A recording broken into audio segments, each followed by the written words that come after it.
Hi there, I'm Tim Autrey, and welcome to Principle-Based Performance Improvement, where we combine timeless wisdom with modern science and practical tools to help you move yourself and your organization toward better, safer, and more productive outcomes.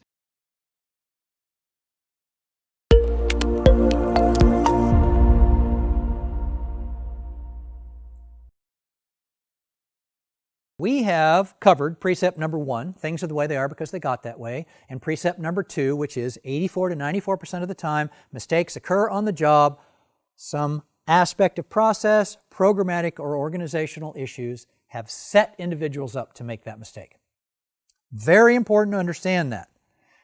Those things are there because they got that way. We don't want them there, we have the power to fix them. So I trust you're beginning to put these pieces together. There seems to be lots going on today that has folks up in arms. Finger pointing, sense of entitlement. Some say we've gotten lazy, that everybody's looking for the easy road, that nobody wants to work anymore. Shoot. Truth is, you're gonna find whatever it is you're looking for. When I look around, I see a bunch of hard-working men and women willing to do whatever it takes. They care. They want to do a good job. They take pride in what they do. It's time we started focusing on that and got out of their way. You know, there's a ton of good in this world. Seems to me, we just need to let go of the leash. Remember, the folks who do the work are the ones who have the answers. Human performance. Why we do. What we do. The way we do it.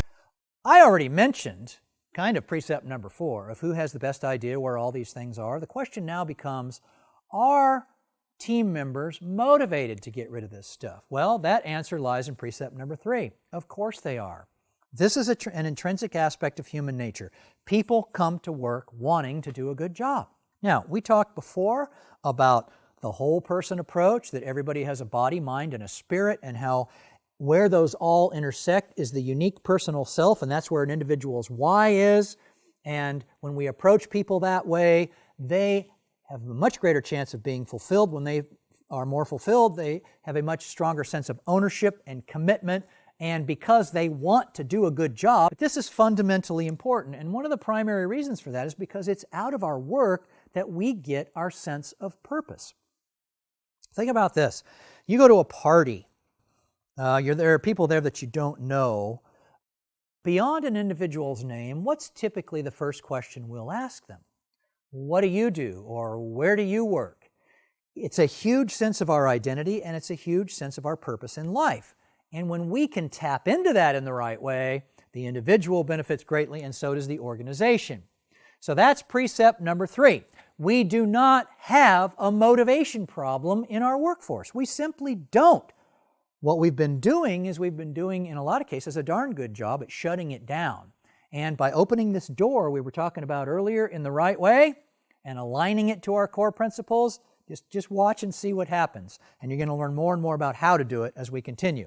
So that brings us now to the final precept, precept number 4. People who do the work have the answers. Who knows best the traps that are present? Who knows best where the roadblocks are? And who knows best where those landmines are? The people that are closest to them. And this is not limited to frontline workers. You might be the CEO of the company. You might be a board member. You have traps and roadblocks and landmines. The person that is closest to them knows best where they are and has generally the best idea on how to dig them up and get rid of them. This is why we want to let go of the leash, as you heard in that human performance video earlier on in Module 2.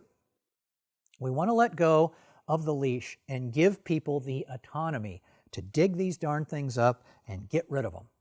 Okay? So, are they motivated? Yes. Do they know what they are and probably have good ideas on how to get rid of them? Absolutely. Now, again, there need to be guardrails around that, depending upon regulations and levels of skill and ability and knowledge levels and everything else. But within those guardrails or those guidelines, we want to make sure we're allowing as much autonomy as possible. All right then, so this brings us to the next key insight, which is key insight number 9. No one of us is as smart as all of us. So when we provide that autonomy and we engage people's brains and we give them the opportunity to actually make a difference, we're feeding their souls, so to speak. We're feeding their humanity, and my goodness, the organization benefits in a huge way. You don't need an army of consultants to come in and tell you where all this stuff is. The people who do the work know. And when you give them the opportunity to come up with the solutions and fix stuff, my goodness, it's win-win-win all the way around. So, I want you to remember this. No one of us is as smart as all of this. And I'll tell you what I've told a lot of organizations. If you have in your organization one person or two people or a handful of people that think they know more than everybody else, I would recommend that you take this key insight and you print it out on pieces of paper and put it in all your meeting rooms, all your conference rooms, to continually remind everyone, it doesn't matter how smart one individual is, there's no way he or she is as smart as all of us put together. It's just not possible. Now, to tap into that, I want to talk to you about 4 of the most powerful words you can put into your vocabulary, and I highly recommend you do this immediately and begin implementing this. Have any idea what they might be? It's a very simple question. You got a problem, you got a challenge, something's going on that's not right, you're interfacing with a team member, you simply ask this question. What do you think? How do you think we can get rid of this roadblock? What do you think we should do about this issue? What do you think? And be sincere and honestly pay attention when they give you the answer. Because when they give you the answer, and it's a good answer, and you give them the power and the authority to take action on that, or they've given you the insight you need, and you take action on that, my goodness, who wins in that little scenario? Everybody. This is how this begins to fantastically fit together. And I'm going to cap off, actually, Module 2 with a quote from Captain David Marquette, who wrote the book Turn the Ship Around. He was a big fan of Stephen Covey's. They did a lot of work together, and he did some amazing things aboard a submarine in the United States Navy. And he said this, "Those at the top have all of the authority and none of the information. Not until those without information relinquish their control," that's what we were just talking about, "can an organization run better, smoother, and faster and reach its maximum potential." Those 4 precepts form the philosophical foundation of this entire approach. And from this point forward, we're going to build on those. If you're finding these insights helpful, please share them with your friends and colleagues. Help your search engine find more content like this for you by hitting the like button before you leave. And if these PPI messages resonate with you, subscribe to this channel so you don't miss the next one.